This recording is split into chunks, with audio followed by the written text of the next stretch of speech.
देखो हम कहाँ तक पहुंचे थे, वाटर पॉल्यूशन तक। ठीक है, तो वाटर पॉल्यूशन में पहला पॉइंट क्या था हमारा, कि जो वाटर है हमारे लिए क्या है, हर तरह की जितने भी यहाँ पे क्या है, भूमि पे जितने भी जीवन है, ठीक है, उसके लिए क्या है, बहुत ज्यादा हमारा महत्वपूर्ण है, एसेंशियल है। ठीक है, उसके बिना हम, जल के बिना हम रह नहीं सकते। ठीक है, फिर नेक्स्ट पॉइंट था हमारा, not only the human being but each and every living creature is depend on water. यानी कि हम सिर्फ मनुष्य ही नहीं, जितने भी हमारे क्या है, जिसकी लाइफ होगी, लिविंग लिविंग क्रिएचर होगा, वो क्या होगा, वाटर के लिए, वाटर पे ही डिपेंड होगा। जैसे कि हमारा पेड़ पौधे वाटर के बिना हमारा उगते नहीं है। ठीक है, कुछ जानवर हैं जो क्या बिना पानी के, जल के वो नहीं रह सकते हैं। ठीक है, फिर क्या, हमारे एक्वेटिक एनिमल्स है, यानी कि जो जल में रहने वाले जितने भी जीव हैं, ठीक है, वो भी क्या है, जल के ऊपर ही पूरी तरह से क्या है, डिपेंड है। ठीक है, निर्भर है। ठीक है, फिर क्या हमारा, however as a water being the best solvent it is also true but it may create non nuisance when come in the contact of pollutant and remaining untreated. ठीक है, यानी कि जो वाटर है उसको घुलनशील, बहुत अच्छा घुलनशील माना गया है। ये बात तब तक सत्य है जब तक वो क्या करता है, जब तक किसी वो, ये बात तब तक सत्य है जब तक क्या करता है कि वो प्रॉब्लम क्रिएट ना करे या परेशानियां ना क्रिएट करे, जब तक वो क्या करे, किसी पॉल्यूटेंट से क्या करे, किसी प्रदूषित चीजों से वो क्या मिले, कांटेक्ट में ना आए। ठीक है, जब तक वाटर किसी ऐसे चीज है जो क्या हो, पूरी तरह से गंदा हो, ठीक है, पूरी तरह से पॉल्यूटेड हो, यानी प्रदूषित हो, ठीक है, वो साफ ना हो, तब तक वो क्या करता है, हमारे लिए क्या प्रॉब्लम क्रिएट नहीं करेगा। ठीक है, लेकिन जैसे ही वो उसके कांटेक्ट में उसके साथ आएगा, तो वो क्या करेगा, हमारे लिए हानिकारक होगा।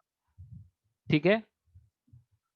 फिर नेक्स्ट है हमारा, when untreated waste water pass through the industries, यानी कि बिना वाटर को, जैसे जो हमारा वेस्ट वाटर है, ठीक, जैसे हमारा बाथरूम का पानी हो गया, या हमारा किचन का पानी हो गया, ठीक है, ये सब जो हमारे नालियों का पानी होता है, नहरों का पानी होता है, ठीक है, जो बारिश का पानी होता है, ये सब अगर वेस्ट वाटर अगर कहाँ से पास हो रहे हो, यानी कि अगर इंडस्ट्री से पास हो रहे हैं, एग्रीकल्चरल लैंड से पास हो रहे हैं, तो वो क्या करते हैं, हमारा वो क्या करते हैं, पूरा पानी की जो क्वालिटी होती है, ठीक है, वो क्या कर देते हैं, वो पूरी तरह से एक्सपॉइल्ड कर देते हैं। ठीक है, जैसे कहते कितने लोग कहते हैं ना, नमक का पानी पेड़ में नहीं डालना चाहिए वरना पेड़ खराब हो जाता है। ठीक, ये क्या होता है, यही सब पानी अगर हमारे कहाँ जाएगा, सॉइल में जाएगा, एग्रीकल्चर में जाएगा, ठीक है, इंडस्ट्रीज में जाएगा, तो पूरी तरह से क्या होगा, पूरी तरह से एक्सपॉइल्ड हो जाएगा, यानी खराब हो जाएगी। ठीक, and become harmful to plants animals and man, यानी कि अगर वो चीज, अगर वो सब पानी अगर पेड़ों में जाएगा, ठीक है, इंडस्ट्रीज में जाएगा, अगर इस्तेमाल किया जाएगा उसका, तो क्या होगा, वो हमारे लिए क्या होगा, हानिकारक होगा। किसके लिए, हमारे प्लांट के लिए भी, पेड़ पौधों के लिए भी, एनिमल्स यानी जीव जंतु के लिए भी, और मैन के लिए भी, ठीक है, यानी मनुष्य के लिए भी क्या होगा, हार्मफुल होगा। ठीक है, ये था पॉइंट किसका, वाटर पॉल्यूशन का। ठीक है, अब हमारा देखो, सोर्स ऑफ वाटर पॉल्यूशन, यानी कि हमारा कहाँ कहाँ से हमारा जो पॉल्यूटेड वाटर है, ठीक है, वो कहाँ कहाँ से आता है हमारा। सबसे पहला हमारा डोमेस्टिक कॉमर्शियल वेस्ट, यानी कि जो घरेलू होती है, घरेलू वेस्ट होते हैं। ठीक है, जैसे हमारा किचन का पानी हो गया, बाथरूम का पानी हो गया, टॉयलेट का पानी हो गया, ये सब क्या है, हमारे एक तरह से पॉल्यूटेड वाटर है। ठीक है, फिर हमारा इंडस्ट्रियल वेस्ट हो गया, यानी जो इंडस्ट्री से पानी आता है किसी चीज को धोने के काम में, या मशीनों को धोने के काम में, या कोई डाई की कंपनी है, यानी कोई रंगने वाली कंपनी है, ठीक है, तो वो क्या होगा, वहां से भी तो पानी निकलेगा ही। ठीक, तो वो सब क्या हमारे इंडस्ट्रियल यानी उद्योग वेस्ट होते हैं। ठीक है, फिर जो हमारा एग्रीकल्चरल वेस्ट, यानी कि जो हमारा एग्रीकल्चरल वेस्ट होता है, यानी कभी कभी देखो घास भूसा पानियों में रहता है, वो क्या हमारा एक तरह से एग्रीकल्चरल वेस्ट है। ठीक है, फिर क्या हमारा केमिकल वेस्ट है, या या किसी कपड़े पे, या किसी पेपर पे, ठीक है, केमिकल का इस्तेमाल करके उसको रंगा जाता है या बनाया जाता है, तो क्या उसको ना कोई केमिकल उसका इस्तेमाल किया ही जाता है, जिसकी वजह से वो रंग उसमें आता है। ठीक है, तो वो सब क्या होता है, एक तरह के केमिकल होते हैं। तो जब भी वाटर से वो उसको धोया जाएगा या उसको बनाया जाएगा, तो क्या उससे भी तो कोई वाटर केमिकल वाला वाटर निकलेगा, तो वो भी क्या होगा, हमारा केमिकल वेस्ट होगा। ठीक है, थर्मल वेस्ट, थर्मल यहाँ पे क्या है, एक तरह से हीट से रिलेटेड है। जैसे कि हमारा कोई बिजली का है,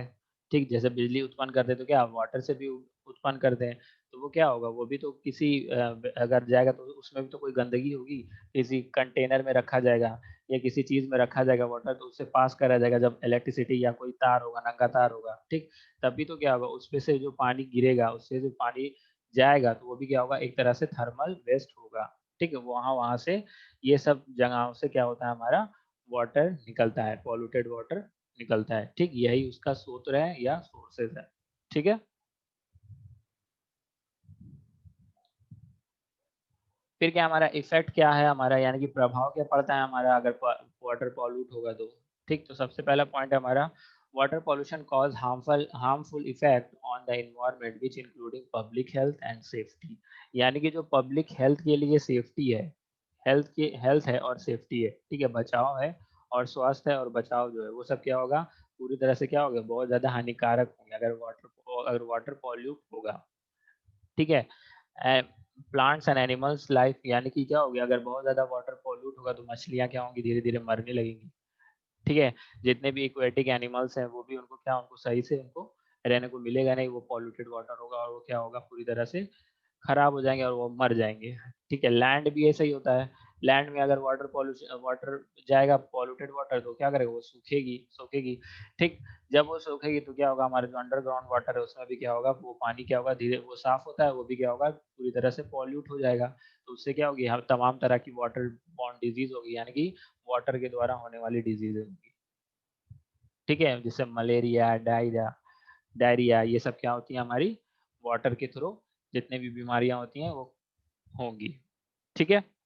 फिर नेक्स्ट पॉइंट है, there are 16% of decrease in India cause due to the pollution of water, ठीक है, क्या हो रहा है कि जो हमारा 60% है वो क्या हो रहा है, उसमें घटाव हो रहा है इंडिया में, क्यों हो रहा है, जैसे जैसे हमारा जल प्रदूषित होता चला आ रहा है, ठीक है, उससे क्या हो रहा है, हमारा 60% इंडिया में क्या हो रहा है, घटाव हो रहा है, किसका हो रहा है, हमारा एक्वेटिक एनिमल्स का हो रहा है, मनुष्यों का हो रहा है, ठीक, ना जाने कितनी बीमारियां हो जा रही है, लोग को मलेरिया मलेरिया हो जा रहा है, ठीक है, डेंगू हो जा रहा है, ये सब क्या है, सब रखे हुए पानी में जो मच्छर उगते हैं वो सब उसी वजह से तो हो रहा है, सब गंदगी पानी में तो होते हैं मच्छर, साफ पानी में थोड़ा ना होते हैं मच्छर, ठीक है, ये सब क्या हो रहा है, धीरे धीरे डिक्रीज कर रहे हैं हमारे पॉपुलेशन को और धीरे धीरे वाटर को भी पॉल्यूट करते चले आ रहे हैं, ठीक है, ये प्रभाव पड़ता है किसका, हमारा वाटर पॉल्यूशन से, ठीक है।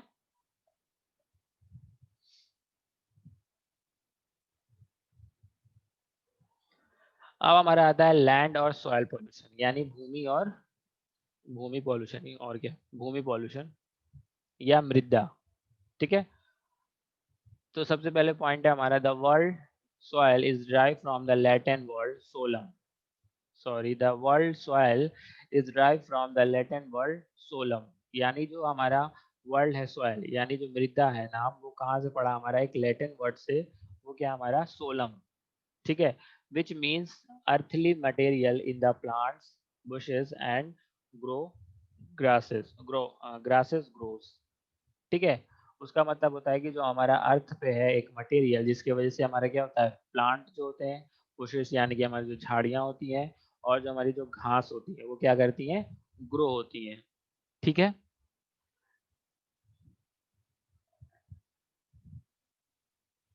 ठीक, क्या हमारा द वर्ल्ड सॉइल जो है, जो वर्ड है यानी एक शब्द जो सॉइल है वो कहाँ से आया, हमारा लैटिन वर्ड से, उसको हम क्या बोलते हैं, हम लोग सोलम, ठीक, उसका मतलब ये होता है, सॉइल का मतलब ये होता है कि एक अर्थली मटेरियल, यानी कि हमारा पृथ्वी का एक मटेरियल है, जिससे क्या होता है, हमारा प्लांट, पेड़ पौधे, बुशेस यानी कि झाड़ियाँ, ठीक, और क्या होते हैं हमारे, और घास क्या कहते हैं, ग्रो करते हैं यानी बढ़ते हैं, ठीक है, पैदा होते हैं, ठीक है। फिर नेक्स्ट पॉइंट है, a small portion of soil mass containing a living organism such as insects, worms, plants, millions of micro, यानी कि एक छोटा सा स्मॉल पार्ट किसका, हमारा भूमि का या मृदा का, क्या करता है, सॉइल मास क्या करता है, कंसिस्ट करता है एक लिविंग ऑर्गेनिज्म, यानी कि तमाम तरह के जितने भी जीव ऑर्गेनिज्म हैं, ठीक है, वो क्या करता है, उसमें कंसिस्ट करते हैं, उसमें पाए जाते हैं, कौन कौन से हमारे इंसेक्ट, कीड़े मकोड़े पाए जाते हैं, वॉर्म्स यानी केचुआ पाए जाते हैं, प्लांट्स यानी कि छोटे मोटे प्लांट्स, पेड़ पौधे, और मिलियंस ऑफ माइक्रो ऑर्गेनिज्म, यानी कि जो हम तमाम तरह के क्या होते हैं, सूक्ष्म ऑर्गेनिज्म यानी सूक्ष्म जीव पाए जाते हैं,